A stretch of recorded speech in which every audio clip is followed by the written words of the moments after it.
बात करेंगे इसके फ्यूल इंजेक्शन सिस्टम के हवाले से। फ्यूल इंजेक्शन सिस्टम क्या है?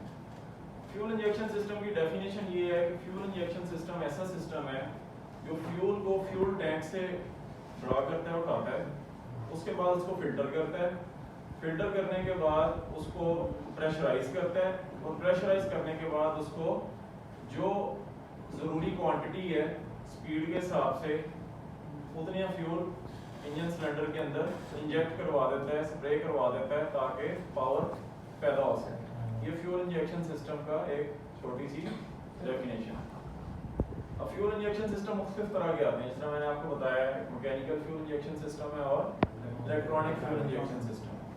जो मैकेनिकल फ्यूल इंजेक्शन सिस्टम है उसमें हम फ्यूल की जो मीटरिंग है, यानी कि फ्यूल को कितना फ्यूल आपने सिलेंडर के अंदर स्प्रे करना है, वो मैकेनिकल तरीके से हम उसको मेजर करते हैं, मैकेनिकल तरीके से कंट्रोल करते हैं। उसमें मैकेनिकल तरीके से कैसे कंट्रोल करते हैं?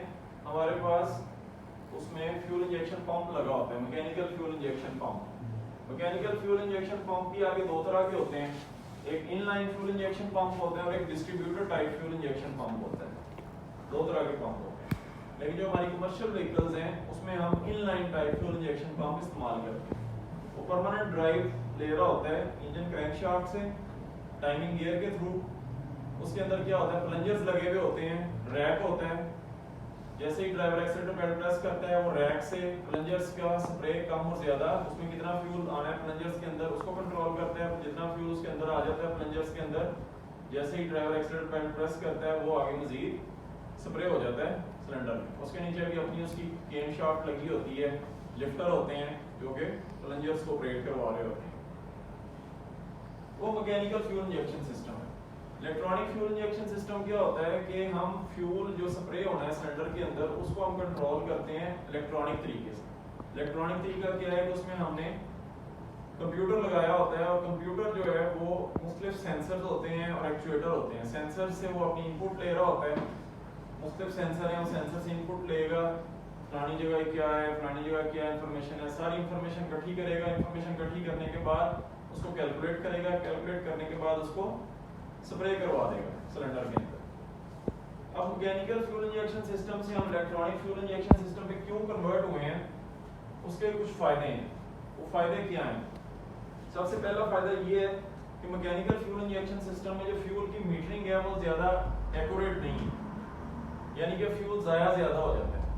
जाया कैसे ज्यादा हो जाता है कि जब ड्राइवर एक्सीलरेटर पैडल को उसने प्रेस किया हुआ है वो फ्यूल स्प्रे हो रहा है, जैसे ही एक्सीलरेटर पैडल से उसने पाँव उठा ली है तो मैकेनिकल फ्यूल इंजेक्शन सिस्टम में कुछ ना कुछ डीजल जो है वो प्लंजर्स के ऊपर आता रहता है। फिर जैसे ही ड्राइवर एक्सीलरेटर पैडल को दोबारा प्रेस करता है तो वो पहले काला धुआं देती है गाड़ी, और फिर उसके बाद वो क्लियर होता है धुआं। तो जो काला धुआं होता है वो रिच मिक्सचर का होता है, मिक्सचर जो है वो एक्स्ट्रा फ्यूल उसमें गया है और वो जल गया, वो सारा फ्यूल जाया हो जाता है। इसी तरह एक इसका नुकसान ये होता है कि मैकेनिकल फ्यूल इंजेक्शन सिस्टम में अगर कोई पंप के अंदर कचरा आ गया, कोई नोजल खराब हो गई है तो गाड़ी वहां पे ब्रेक डाउन हो जाती है, पंप जो है वो काम छोड़ जाता है। लेकिन ईएफआई सिस्टम में ऐसा नहीं होता। जो ईएफआई सिस्टम है उसमें मुख्तलिफ जो सेंसर लगे हुए हैं, अगर कोई एक सेंसर काम छोड़ भी जाता है तो कंप्यूटर जो है वो उसकी वैल्यू पहले ही स्टोर होती है, उसके अंदर जो फैक्ट्री में स्टोर की होती है डिफॉल्ट वैल्यू, उस पर काम करना शुरू कर देता है। सिस्टम की एफिशिएंसी तो इतनी अच्छी नहीं रहती, फ्यूल कंजम्पशन इतनी अच्छी नहीं रहती, लेकिन ये को सिस्टम को बंद होने से बचा लेता है। दूसरा ये इसका फायदा होता है इलेक्ट्रॉनिक फ्यूल इंजेक्शन सिस्टम में, जैसे मैंने आपको पहले बताया कि फ्यूल इसमें जाया नहीं होता। जाया कैसे नहीं होता कि आप एक्सीलरेटर पैडल को प्रेस कर रहे हैं तो जिसका कंप्यूटर है वो एक खास कमांड दे रहा है उसके इंजेक्टर्स को, इतना आपने फ्यूल स्प्रे करना है, वो उतना फ्यूल स्प्रे करते हैं। जैसे ही आप एक्सीलरेटर पैडल से पैर उठा लेते हैं उस टाइम पे वो इंजेक्टर्स को स्प्रे करना कंप्यूटर मुकम्मल तौर पे बंद करवा देता है, जीरो कर देता है। जब तक ड्राइवर पैर उठा के रखता है एक्सीलरेटर पैडल से, इंजेक्टर्स का स्प्रे जीरो रहता है। तो हमें इसका क्या फायदा होता है कि वो फ्यूल जो मैकेनिकल सिस्टम में प्लंजर्स में जमा होकर बाद में जल रहा था, यहाँ वो फ्यूल स्प्रे नहीं होता, जाया नहीं होता, उसके अंदर स्प्रे नहीं होगा, और जो आपकी डेसिलेशन हो रही है यानी कि जब गाड़ी आप रोक रहे हैं तो उस टाइम पे वो फ्यूल आपका बच जाएगा। तो फ्यूल कंजम्पशन गाड़ी की बहुत अच्छी हो जाती है। ईएफआई सिस्टम में ईएफआई सिस्टम का रास्ता क्या होता है? सबसे पहले फ्यूल का जो पाथ है वो क्या है? फ्यूल टैंक से अब आपको अगर मुझे बताना है, ये फ्यूल टैंक है, आपने मुझे लाइन बतानी है कि फ्यूल कहाँ से आता है, कैसे जाता है। सबसे पहले टैंक में आया, उसके बाद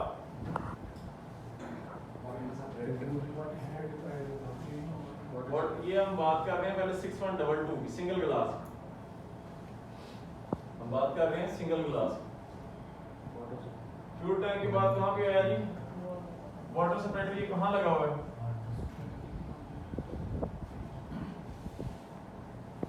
ये वाटर सेपरेटर जो आप कह रहे हैं कहाँ लगा हुआ है,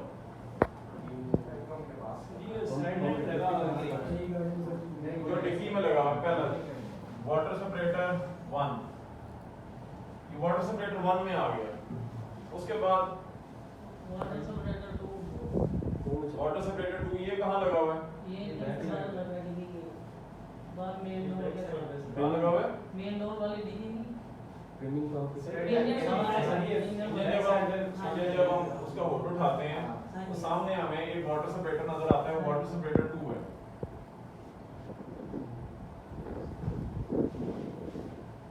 अच्छा, इसके ऊपर भी एक हैंड लिफ्ट पंप लगा होता है, इसके ऊपर भी एक हैंड लिफ्ट पंप लगा होता है, ठीक है, कट्टी लगी होती है।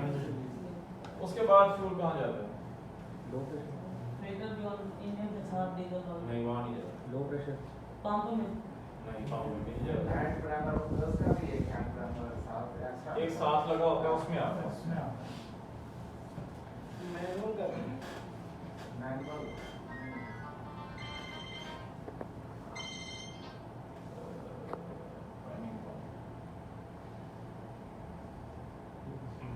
प्राइमिंग पंप पे आता है जो वाटर सेपरेटर के साथ लगा हुआ है। उसके बाद डीजल फिल्टर उसके बाद डीजल फिल्टर नहीं, डीजल फिल्टर नहीं जाता, लो प्रेशर लाइन नहीं, ये तो पूरी लाइन ही लो प्रेशर लाइन है। लो प्रेशर ही है, पंप से कम होने दो की लाइन है लो प्रेशर है। ये सब लो प्रेशर लाइन है, ये लो प्रेशर सिस्टम है, एलपी सिस्टम। पंप पे चला जाएगा पंप पे नहीं जाता, प्राइमिंग पंप आ गया सामने जो लगा हुआ है। उसके बाद इंजन 60 डीजल फिल्टर लगा उसमें। नहीं, इसमें भी नहीं जाता।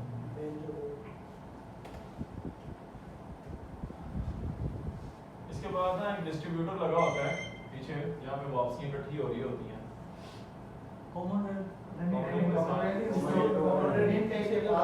डिस्ट्रीब्यूटर लगा होता है, उस डिस्ट्रीब्यूटर में वापसी इकट्ठी हो रही होती हैं, कॉमन और वहाँ से ये वाला फ्यूल जो है उसमें एक नीचे टी लगी होती है, उसमें जा भी रहा होता है। वहाँ से होके आगे किस में जाता है,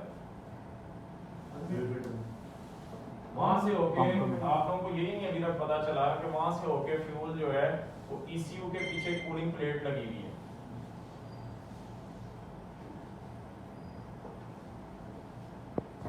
ECU के साथ एक कूलिंग प्लेट लगी हुई है,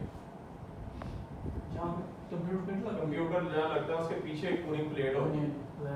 वो कूलिंग प्लेट का क्या काम है, कूलिंग प्लेट का काम ये है, ECU जो कि हमने लगा दिया है इंजन के ऊपर, इंजन का टेम्परेचर ज्यादा होता है, वो वहाँ लगाने का एक मकसद है। मकसद ये है कि अगर हम उसको बॉडी पे नहीं लगाएंगे तो वायरिंग उतनी ज्यादा बढ़ानी पड़ेगी, जितनी वायरिंग बढ़ती जाएगी उतने ज्यादा जो है वो फॉल्ट आने के चांस बढ़ते जाएंगे, जितने फॉल्ट आने के चांस बढ़ेंगे उतनी फिर डायग्नोसिस मुश्किल होती जाएगी, इसलिए उसको इंजन के ऊपर ही लगाया गया। लेकिन क्योंकि इंजन का टेम्परेचर ज्यादा होता है इसलिए इसकी कूलिंग की जरूरत होती है, तो हम उसको डीजल के जरिए कूल करवा रहे होते हैं, डीजल के जरिए उसकी कूलिंग करवाते हैं। तो वो ECU कूलिंग प्लेट में आता है, एक साइड से इन होता है, एक साइड से आउट होता है। उसके बाद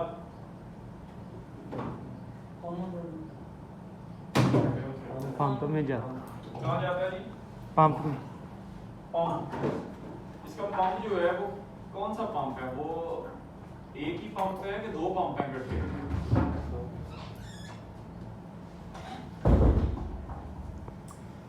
इसका एक ही पंप है, वो यहाँ से आगे भी इसका एक पंप नहीं है, दो ये कंपाउंड पंप इसको कहते हैं। एक पंप के अंदर ही एक शाफ्ट के ऊपर दो पंप इकट्ठे काम कर रहे हैं, एक शाफ्ट के ऊपर दो पंप ये और पंप है जिसको फ्यूल फीड पंप कहते हैं।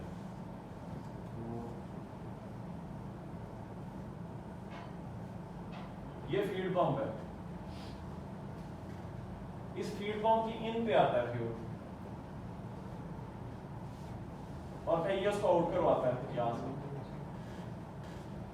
ये एलपी पंप है लो प्रेशर, ये एचपी पंप है हाई प्रेशर। ये फ्यूल इसकी इन पे आ गया, उसके बाद फ्यूल कहाँ जाता है? उसके बाद एक और ट्रेन में आ गया फिल्टर में जाएगा। कौन से फिल्टर? जो फाइन फ्यूल फिल्टर, उसको कहते हैं फाइन फ्यूल फिल्टर है। फाइन फिल्टर, ये फाइन फिल्टर में आता है। फाइन फिल्टर में जब आ गया फ्यूल, फिर यहाँ से फ्यूल निकल के फिर कहाँ जाता है?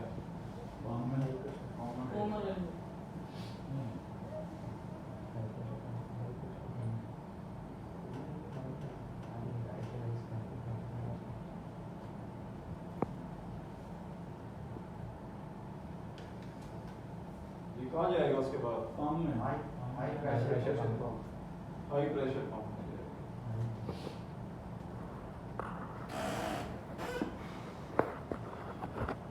फाइन फ्यूल फिल्टर में आया, फाइन फ्यूल फिल्टर से आउट होके ये हाई प्रेशर पंप पे इन हो जाएगा। जब ये हाई प्रेशर पंप पे इन हो जाएगा, इसके अंदर फिर दो प्लंजर लगे हुए हैं। पहले यहाँ फ्यूल मीटरिंग यूनिट लगा हुआ है, उसके बाद यहाँ दो प्लंजर लगे हुए हैं। वो प्लंजर जो है इसको यहाँ से इसको प्रेशराइज करते हैं। प्रेशराइज करने के बाद यहाँ से फ्यूल चला जाता है कॉमन रेल को, कॉमन रेल को, और कॉमन रेल से आगे इंजेक्टर में।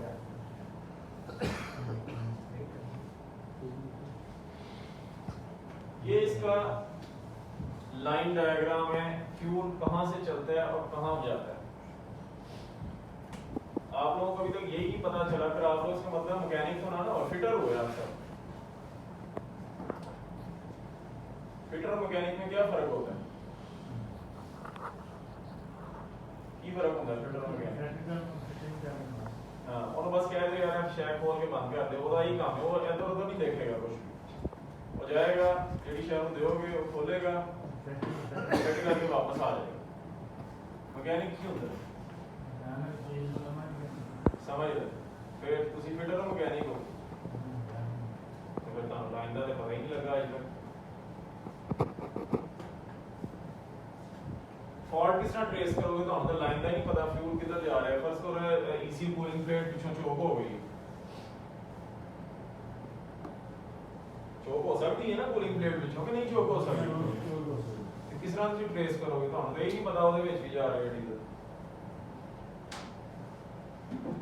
चलो किसी की जॉब हुई ਅਸੀਂ ਬਾਰ-ਬਾਰ ਪੈਪ ਪਾਸ बार-बार पैप पा दोगे तो फिर उसके बाद ईसी भी जला लोगे। की नहीं है ये बुखा रहा है शायद सा टेंशन है लोड पे क्या है नहीं सारा तो प्रैक्टिकल करना। अच्छा, ये हमें ये इन लिफ्टियों की क्यों जरूरत होती है? ये लिफ्टियों की हमें क्यों जरूरत है?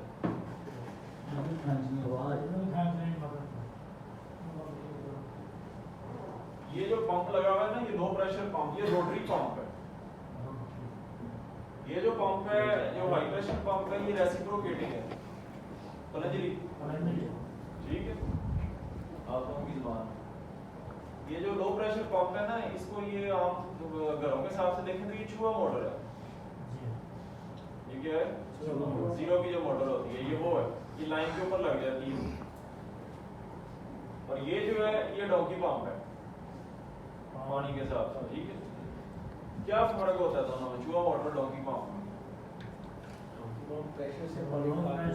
डॉगी पंप जो है, अगर पीछे से पानी आ रहा है नहीं आ रहा, उसने खींच लेना, बेशक वो नालियों का पानी खींच ले सारा, ठीक है, क्योंकि उसमें सक्शन हो रही है ना, सक कर। ये चूहा मोटर है, ये उसी टाइम काम करती है जब इसको पानी आ रहा हो, तो फिर ये ऊपर उसको सप्लाई दे देती है, अदरवाइज ये काम नहीं करती। ऐसे ही है, यहाँ भी वही सिस्टम हो रहा है।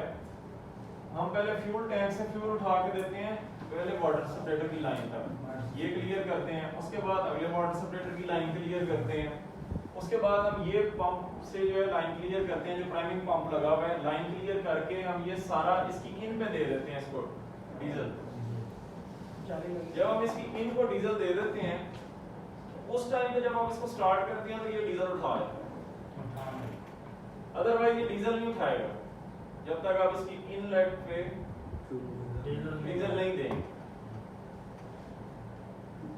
बाकी जो हाई प्रेशर पंप है उसको जैसे सप्लाई जाती है वो काम करना शुरू कर देता है। ये इसकी मेन लाइन है। तो इसमें फ्यूल मीटरिंग का नहीं है वो दिखाया है। ये मैंने तो आपको फ्यूल का पास बताया है, वो इलेक्ट्रॉनिक में पढ़ाएंगे आगे, वो इलेक्ट्रॉनिक सिस्टम में करा गया। एक्चुएटर में।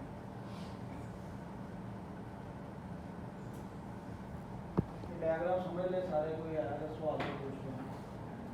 सर जी, ये जो वाटर स्प्रेडर 1 है, डीजल इसमें क्रॉस ओवर फिर आगे टू में जाएगा, गंदा सबसे पहले कौन सा होगा?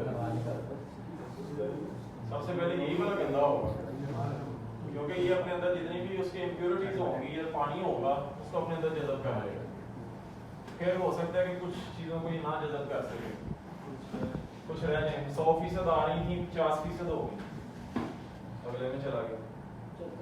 अगले में क्या हुआ, अगले में उसने फिर वो 50% में से उसने 40% और जब अब्जॉर्ब कर ली, सिर्फ 10% रह गई।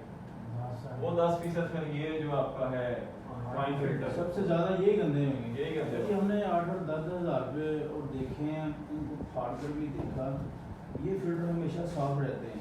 वो जो आगे वाला तीसरा नंबर का फिल्टर है वो गंदा हो जाता है। इसका काम ये वाटर पानी सेपरेटर निकाल, है। पानी निकाल के पानी निकालता है। इसका काम है कि डीजल के अंदर जो पानी मिक्स है उसको अपने अंदर जज़ब करना। पानी नुकसानदेह सिस्टम। ये फाइन फ्यूल फिल्टर है। इसका काम है कि डीजल के अंदर जो इम्प्योरिटीज हैं, जो कचरा है, उसको अपने अंदर जज़ब करना। इसलिए ये साफ रहता है एलिमेंट इसका, और उसका एलिमेंट गंदा हो जाता है। फिर इसकी जो नॉर्मल लाइफ सेम ही है या नॉर्मल लाइफ इसकी जो कंपनी कहती है 12,000 किलोमीटर, सबकी मार्केट में डबल चला रही है? वो डबल चला रहे हैं, इंजेक्टर भी जल्दी डाल देते हैं ना। हम तो 12 बजे नॉर्मल पहले से ही डबल चलाते हैं, ये इसको जो डबल चलाता है वो इंजेक्टर जल्दी चेंज कर लेता है, जिसको डबल नहीं चलाता उसको इंजेक्टर से जाते हैं, निकाल देते हैं। सिंपल है। नहीं हमारा 10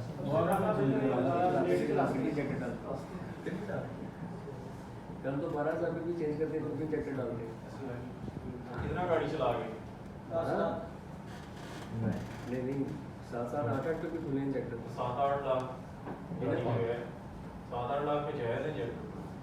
हमारे 12 लाख गाड़ियाँ चल गई। हाँ, जर्मन चल रहे हैं। अभी तक जर्मन होता क्या है डीजल से, हाँ, जब डीजल गलत आएगा इंजेक्टर खराब होने की जो वजूहत है, सबसे पहली वजह ये है कि आप उसका टाइम जो है, सबसे पहली वजह ये है कि 2 नंबर फिल्टर 2 नंबर है। दूसरी वजह ये है कि आप उसको टाइम जो कंपनी ने स्पेसिफाई किया है, जो बताया है, उस पर आप उसको चेंज नहीं कर रहे, जो 12,000 है आप उसे डबल चला रहे हैं। तीसरी वजह ये है कि डीजल जो आप इस्तेमाल कर रहे हैं वो मिक्सिंग वाला है या गंदा है डीजल, या ईरानी डीजल की मिक्सिंग है उसमें। ये 3 उसकी वजूहत हैं, कॉजेज हैं, जिसकी वजह से इंजेक्टर जो है वो खराब हो जाता है। यहाँ तक क्लियर है?